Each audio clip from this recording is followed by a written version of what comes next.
Are we gonna do what they say can't be done? We've got a long way to go, and a short time to get there. I'm westbound, just watch old Bandit run. I classify it as a rainy day, Saturday afternoon movie. Sorry, I don't want to get married. It's a little like Chinese food. About an hour after you see the movie, you may want to go see another one.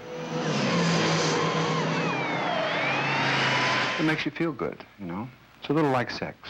Breaker one, this is the Bandit. I was doing a film with Burt down in Georgia called Gator. And as you may or may not know, it was illegal to take Coors beer east of the Mississippi.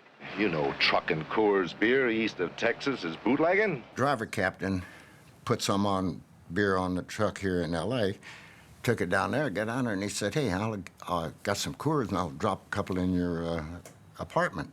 I said, all right. And it kept disappearing, and I kept putting more in. Kept disappearing. I said, it's got to be somebody, it's got to be an inside job. So I set a trap, and I caught the maid. And I went and I said, look, why are you stealing Coors beer? And she said, oh, you can't get Coors beer around here. Tell the folks to send the bill to Big Enos Burdette. That's the thread that put Smokey together. That's the only thing it was. Wait a minute. Why do you want that beer so bad? Because he's thirsty, dummy. I started out doing stunts in movies and television, and Hal Needham was the king, you know. He was the best there was. And then I found out he was getting a divorce, and I said, listen, I got 6 bedrooms. You can stay with me until you find a place. 8 years later. 8 years. His memory is about that long. I lived with him for 12 years. One day he said, I got this thing I'm writing. So I read it. I said, Hal, it's the worst script I've ever read in my life. Honest to God, it's just god-awful. But I'll do it. I just wanted him to read it because really and truly, I thought I was going to get Jerry Reed to do it, play the Bandit, and try to get maybe $1 million and do a real low-budget cheapie. And Burt read it, and he said, if you can get somebody to give you the money, I'll star in it, and you can direct it. Damn it, Bandit, look at me!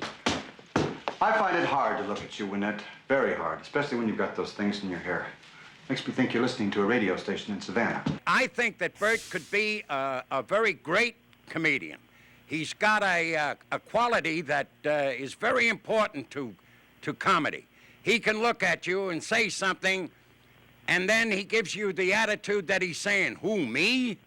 And that's a great quality for someone who wants to do comedy. I believe he could be a great comedian. Burt Reynolds, who is just everything a leading man, slick, leading show-off could be, you know. There's a line in Smokey and the Bandit where Burt talks to Sally about showing off. I just go from place to place and do what I do best. What's that? Show off. Yeah, you do that well. I think it's a key element in the success of the movie is that he's good at showing off, you know. And he had that rare combination of where the guys wanted to be his best friend and all the women wanted to take him home, you know. Do you feel that you're in competition to Burt Reynolds? Oh, no. He plays comedy. I'm in the lead in this. This is Sheriff Buford D. Justice of Texas. They wanted Richard Boone, who was a wonderful actor and would have been good, but he didn't have the, you know, the humor that Jackie had, of course, and nobody did. We sent him a script and had my name on it, so he called and he said, what makes you think I would do this script? I said, well, Mr. Gleason, I said, I wrote it. I'm going to direct it. I love your work. I think it's a funny part for you. He says, I'll do it. That's all there was to it. The addition of Jackie Gleason to the cast as Sheriff Buford T. Justice just about set the whole mood of the picture. Let me have a Diablo sandwich, a Dr. Pepper, make it fast. I'm in a goddamn hurry. 80% of what he said came right out of his head. Where's the can? I gotta take a squirt. Right back there. Just one. When he told his son to put the evidence in the car, Put the evidence in the back. when Gleason gets to the car, he goes and he says, There's no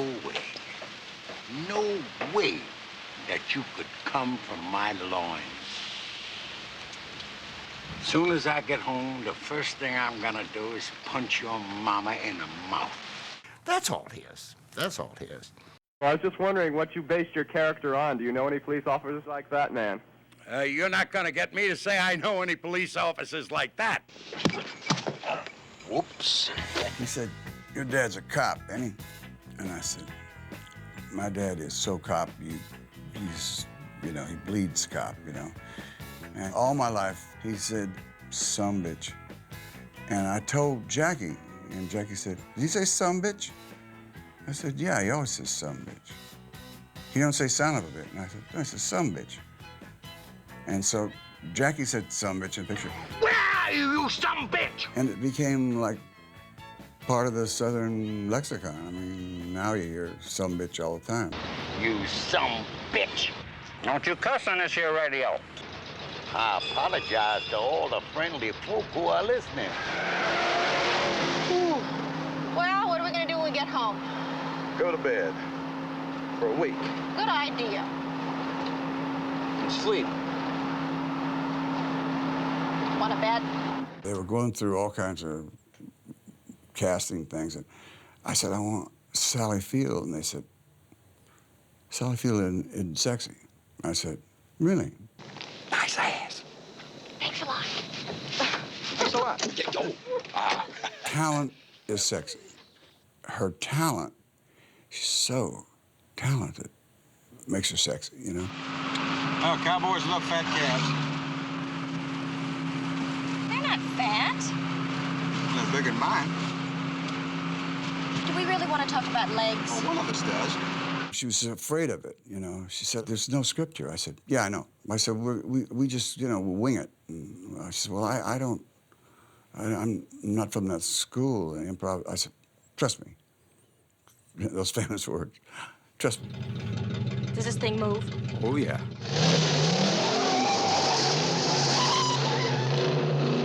I saw a picture of the Trans Am with the T-tops in a magazine, and it was black. And I said, I knew that character was going to be Bandit. That was going to be his name.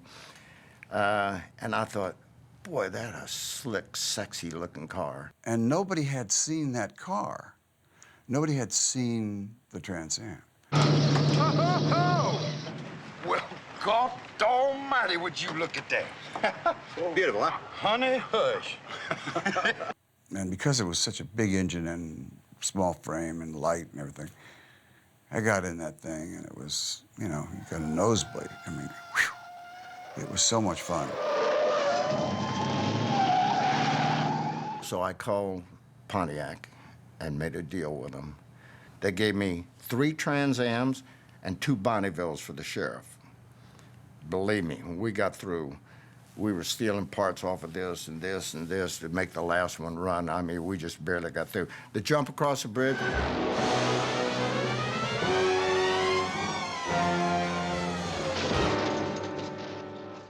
Wipe that one off, it's gone. All we just scavenged parts off of that thing. And time we got to the last shot, we were barely had a car running. Trans Am's sales went up 700%. And so I was told by the president of General Motors that I would get a Trans Am for life. And then one didn't come. And I thought, oh, I don't want to be a jerk, but it didn't come. I called up, I said, excuse me, this is Burt Reynolds, and I guess there's been some kind of mix-up. The Trans Am didn't, maybe it went to the wrong place. And they said, no, you don't understand. We met the president of the company, and he died. And the new president doesn't want you to have one. So I didn't get one. I had to buy one. Bandit, you're reckless and you live much too hard. I'll be in Nashville. Jerry, he's so full of energy. My gosh, he's full of energy. And man, could he play guitar. And he could write. He could write anything. You know, he wrote Eastbound and Down in about an hour. And I just thought he'd be fantastic. And I liked him enormously. Hey, want a beer? Well, when Bert said he'd do it, I called and I said, hey, Jerry, you know about playing Bandit? Yeah, I said, you're now the snowman. You know, it was that simple, because I told him what happened, and I told him, you know, obviously we wanted to do the music. You got the one snowman. I'm eastbound and down. Eastbound and down. We're gonna kill 'em. Load it up and truck it. Are we gonna do what they say can't be done? We've got a long You got a Trans Am, and a semi, and police cars, and they're going 125 or 130, and you got a guitar. And he just went, you know, dun, dun, dun, dun, dun, dun, dun. I mean, he just did it. That whole Eastbound and Down song is just so perfect. eastbound and down. Load it up and truck it. The freedom and that feel it's in the song and it's in the movie, and I think you have to, you know, take your hat off to Jerry for that. You know? He did a great job. And I said, Reed, what are you going to do about our music? He said, in the morning. I said, okay. Next morning, he come out, 4 minutes of first shot, and he said, hey, partner, listen to this. And he propped up there and he sang Eastbound and Down, and I'm just sitting there, I'm going, what? He said, oh, if you don't like it, I can change it. I said, you change one word, one note, I'll choke you. Jerry Reed's ability to play Cletus as well as he does is also a look into why he's such a successful songwriter. He is that guy. There is that piece of him in his soul. You know, I can close my eyes and see him sitting there working with that dog. Fred, I'm so damn tired of picking you up. Fred! We got down to Atlanta, and we didn't have a dog. And we didn't have any budget. I didn't want to pay a dog trainer and all that kind of stuff and everything. So I said, well, all he's going to do is sit in the truck with Jerry Reed, so we'll just get a dog down there. So for a little PR, we put an ad in the paper that Burt Reynolds is going to be the judge of a dog show or to pick a dog to be in the movie and everything. The next day, there was not a dog in the dog pound. We was in a park, and it was just a sea of dogs out there. And so when Bert would just go and put his hand over the dog, the Basset Hound won. Bert said, that's your dog, and that's how he got in the movie. Oh, where might I find the Bandit? I ain't seen him. Over there behind his rig.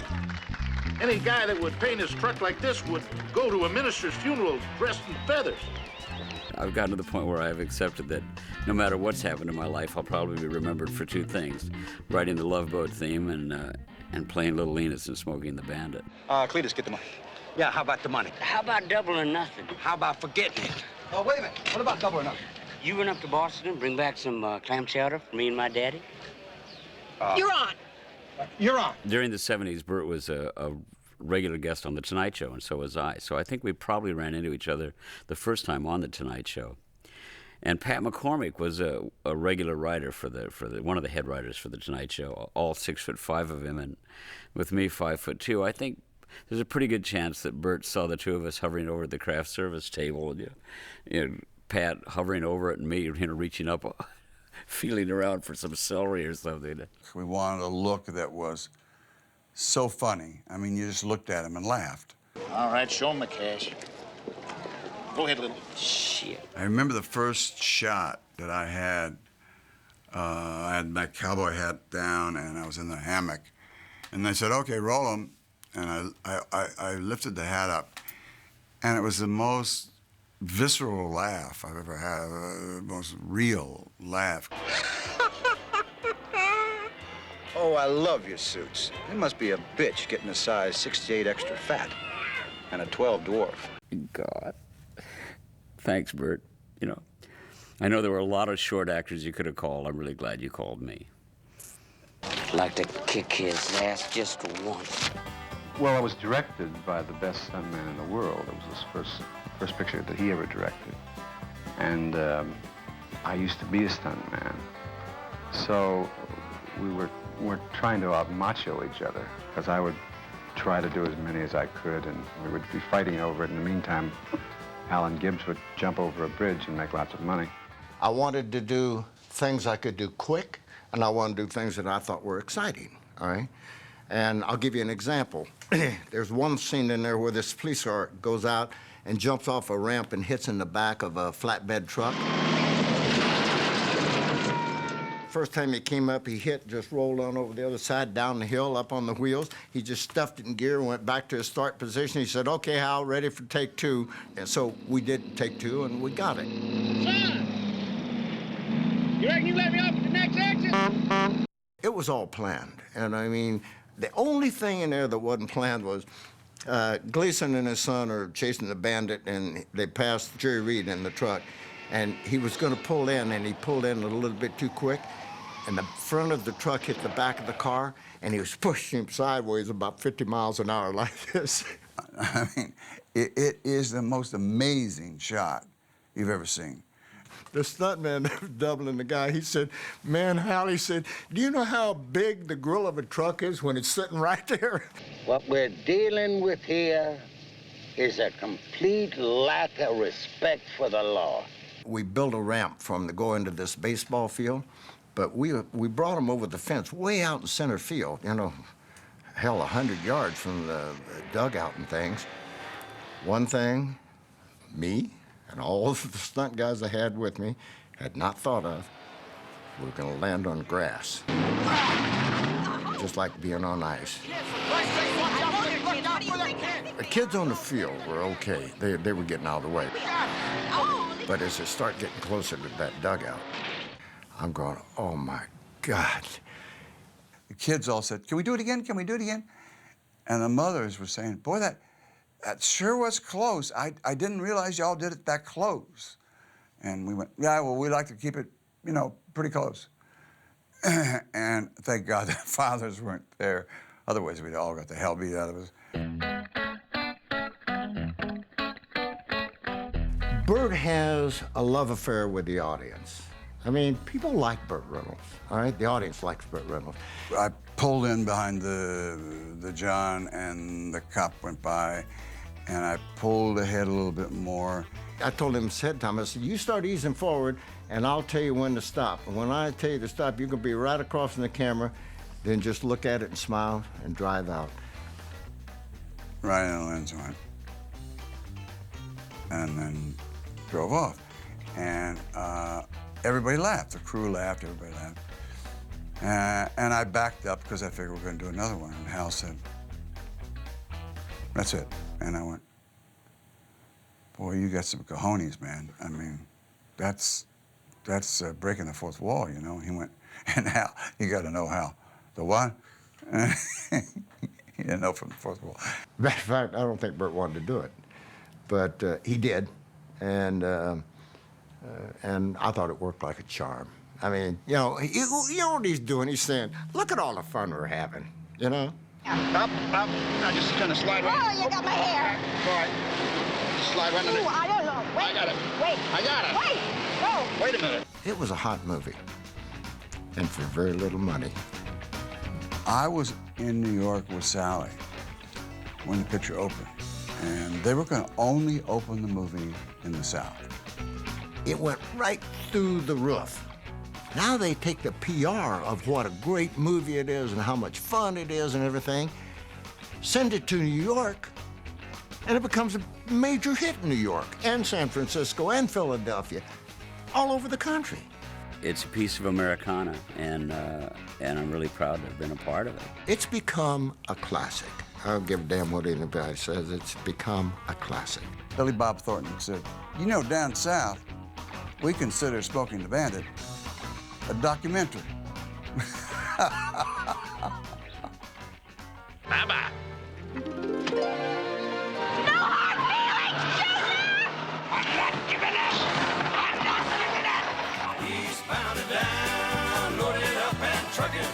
Are we gonna do what they say can't be done? We've got a long way to go and a short time to get there. I'm eastbound, just watch old Bandit run.